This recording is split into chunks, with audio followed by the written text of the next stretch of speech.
Onion chicken வறுவல் எப்படி செய்யுதுன்னு பார்க்கலாமா?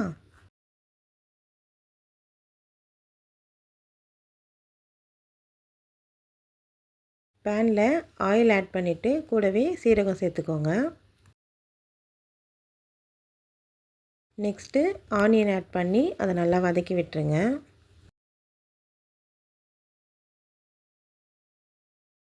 கருவேப்பிலை, பூண்டு இதையுமே சேர்த்து நல்லா வதக்கி விட்டுருங்க. நெக்ஸ்ட்டு சிக்கன் ஆட் பண்ணிக்கோங்க. சிக்கன் ஆட் பண்ணிவிட்டு நல்லா வதக்கி விட்டுருங்க.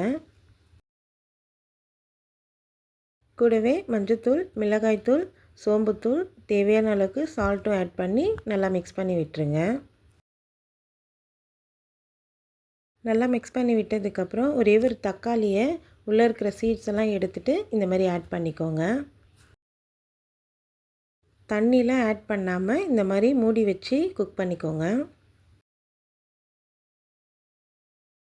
10 மினிட்ஸ்லேயே ரெடி ஆகிடும். சிம்மில் வச்சே குக் பண்ணிக்கோங்க. அவ்வளோதான், ஆனியன் சிக்கன் வறுவல் ரெடி. ட்ரை பண்ணி பாருங்கள்.